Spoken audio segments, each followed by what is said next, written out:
Have you ever noticed how instinctive it has become to reach for a camera?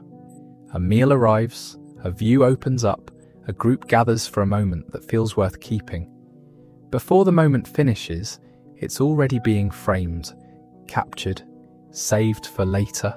And then there are people who don't do that very often. They show up. They experience the same moments as everyone else. But their phone stays in their pocket, or it comes out once quickly, almost reluctantly, and then disappears again. When the moment ends, there's no record of it anywhere. You've probably seen it happen. Everyone pauses, rearranges themselves slightly, waits for the photo. Someone counts down. The picture is taken, and they're the one who steps back first, already moving on, as if the important part already passed. From the outside, this can look careless, or ungrateful, or like they don't value memories. In a world that treats documentation as appreciation, not taking photos feels suspicious. But psychology points to a different explanation. Picture a familiar scene, a trip, a birthday, a quiet afternoon that unexpectedly turns meaningful. The light is good. Someone says, "This is such a photo moment." They smile, maybe even agree, but they don't lift the phone.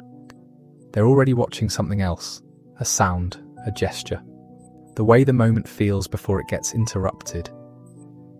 For many people, taking a photo subtly changes their attention. Research on attentional focus shows that when we prepare to document an experience, part of the mind shifts outward. You stop fully inhabiting the moment and start monitoring it. Is this angle right? Does this look like what it felt like? Some people notice that shift immediately. They feel the moment thin out the second they try to capture it. The laughter becomes slightly staged. The silence breaks. The feeling moves just enough to be different. And once they notice that pattern, they start choosing presence over proof. This doesn't mean they don't remember. In fact, they often remember very clearly. They remember where they were standing, who was next to them, what the air felt like. They remember small details that never make it into a picture, because those details didn't pose for the camera. Earlier in life, many of them took more photos, group shots, selfies, random moments meant to be saved. Over time, something changed. They realized that the moments they returned to most vividly weren't the ones they photographed. They were the ones they stayed inside of. So they stopped reaching for the phone, not as a rule, not as a philosophy, just as a quiet preference. They'd rather keep the moment moving than freeze it.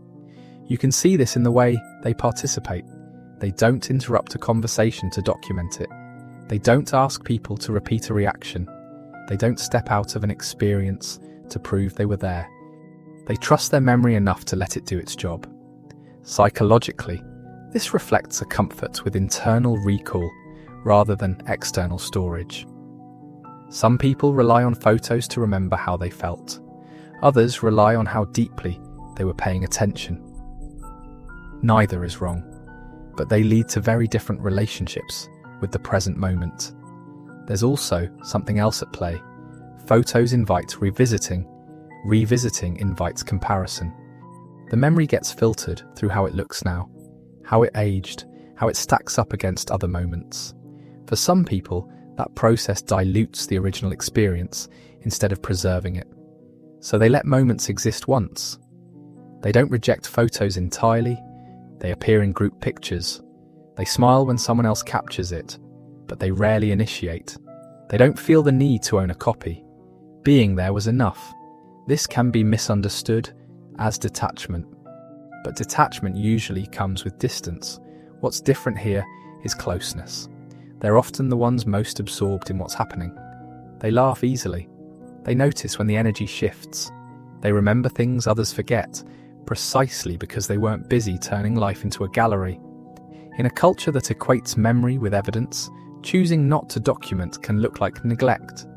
But sometimes it's the opposite. It's a way of respecting the moment too much to interrupt it. And if you think about it, you might recognize this feeling yourself.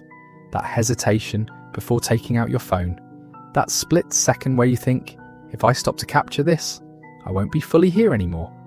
And sometimes you put the phone away. Nothing gets saved, nothing gets posted. But later, when the memory comes back, it's intact, unedited, still warm.